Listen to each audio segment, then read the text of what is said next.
हर हर महादेव, श्री शिवाय नमस्तुभ्यम। आप सभी मस्त और स्वस्थ होंगे। हमेशा भगवान से यही मेरी कामना रहती है कि मेरा यूट्यूब परिवार हमेशा खुश रहे। फिर भी किसी ने अपने इस चैनल को सब्सक्राइब नहीं किया है तो प्लीज़ चैनल को सब्सक्राइब जरूर कर दीजिए। उपायों से रिलेटेड वीडियोस आपको इसमें मिलती रहती है। वीडियो में अंत तक जरूर बने हुए रहिएगा। आज पूरे वीडियो में हम जानेंगे कि जब एकादशी और सोमवार दोनों साथ में होते हैं तो इसका महत्व कितना गुना बढ़ जाता है। एकादशी का महत्व अपने आप में है और सोमवार का महत्व अपने आप में बहुत ही ज़्यादा है। जब ये दोनों ही एक ही दिन पड़ते हैं तो इसका कितना गुना फल हमें प्राप्त होता है।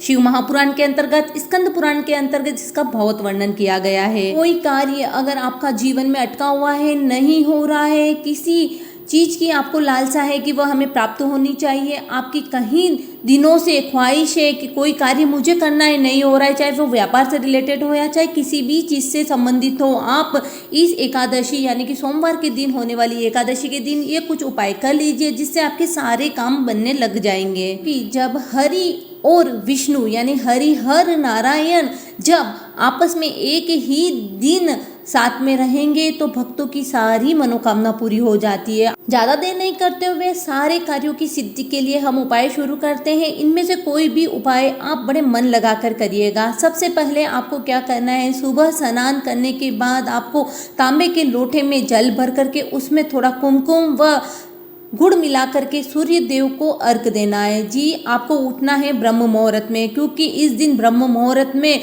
उठने पर सारे सिद्ध हमारे कार्य हो जाते हैं, तो आपको ब्रह्म मुहूर्त में उठना है। उसके बाद हरि विष्णु के सामने आपको प्रार्थना करनी है, नमन करना है, उनको धूप बत्ती लगाना है। आपको जीवन में धन चाहिए, धनवान बनना है, आपका व्यापार अच्छा चलाना है तो आपको एक उपाय करना है, आपको कमल का फूल। जी दोस्तों, कमल का फूल हरि विष्णु को बहुत प्रिय है। अगर कमल का फूल नहीं मिलता है तो आप इसकी जगह कमल गट्टा भी ले सकते हो जो बाजार में बड़ी आसानी से उपलब्ध हो जाता है। वह आप जाओगे शिवालय पे शिवलिंग पर अपनी मनोकामना बोलते हुए, आपका नाम व गोत्र बोलते हुए भगवान पर कमल का पुष्प, और अगर कमल का पुष्प नहीं है तो कमल गट्टा बड़े भाव से आप अर्पण कर दोगे, चढ़ा दोगे।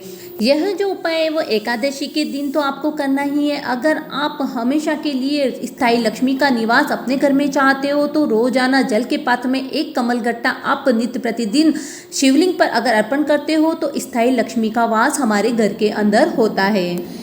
एकादशी वाले दिन जो जल हम शिवलिंग पर अर्पण करते हैं या फिर जिस जल से हम भगवान हरि विष्णु को स्नान कराते हैं उसमें थोड़ा सा गंगा जल हमें जरूर मिलाना चाहिए, जिससे हमें कहीं जन्मों का पुण्य प्राप्त होता है और हमारा यह जन्म भी सफल हो जाता है। तो यह कार्य जरूर करना चाहिए। जिस जल से हम स्नान करते हैं उसमें भी कुछ बूंदे गंगा जल की जरूर मिलानी चाहिए। आइए, धन संपदा के लिए, व्यापार में वृद्धि के लिए, घर में सुख शांति के लिए एकादशी वाले दिन गन्ने का, शुगर केन का जूस यानी कि गन्ने का रस शिवलिंग पर जरूर अर्पण करना चाहिए आपकी मनोकामना बोलते हुए, जिससे भी सारे कार्य बनने लग जाते हैं। लक्ष्मी माँ अपनी कृपा हमारे ऊपर बनाए हुए रखती है। सोमवार की एकादशी यानी कि सोने पे सुहागा दोस्तों, इस दिन बेलपत्र के वृक्ष के नीचे जल अर्पण करना, उनकी पूजा करना तथा वहाँ पर घी का दीपक लगाना, जिससे हमारे सारे कार्य सिद्ध होने लग जाते हैं।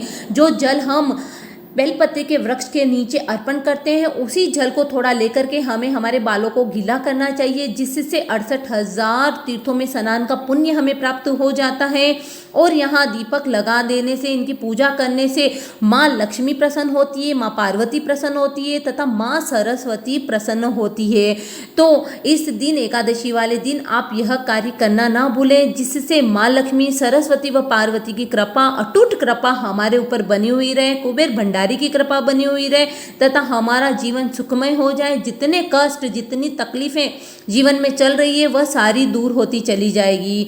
और पुराणों में वर्णित है, अगर हर सोमवार को बेलपत्र के वृक्ष के नीचे शाम के समय घी का दीपक लगाया जाता है, जिससे भी आर्थिक तंगी दूर हो जाती है। धनवान एकादशी वाले दिन अगर ज़्यादा कुछ नहीं भी कर पाते हैं तो जल के पात्र में लाल चंदन मिला करके शिवलिंग पर अपनी मनोकामना करते हुए जरूर अर्पण करना चाहिए, जिससे भी हमारे सारे कार्य बनने लग जाते हैं। जानते हैं कुछ ऐसे कार्य जो हमें एकादशी वाले दिन बिल्कुल नहीं करना चाहिए। सर्वप्रथम सत्यम शिवम सुंदरम, हमें झूठ नहीं बोलना चाहिए।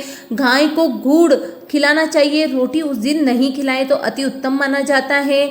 हरा चारा या फल फ्रूट खिला सकते हैं। पेड़ों की पत्तियां उस दिन नहीं तोड़े तो बहुत ही अच्छा रहेगा। उस दिन भूल से भी अन्न ग्रहण नहीं करना चाहिए। हमें एकादशी का उपवास जरूर करना चाहिए। चावल कभी नहीं खाना चाहिए एकादशी के दिन, लेकिन द्वादशी के दिन चावल जरूर खाना चाहिए। तो कुछ ऐसे नियम है जो एकादशी के दिन जरूर करने चाहिए जिससे हमें अत्यधिक फल की प्राप्ति हो। सर्वप्रथम ब्रह्म मुहूर्त में उठना अति उत्तम माना जाता है, तो ये कार्य आप जरूर करिए। हर हर महादेव, जय श्री कल्याण।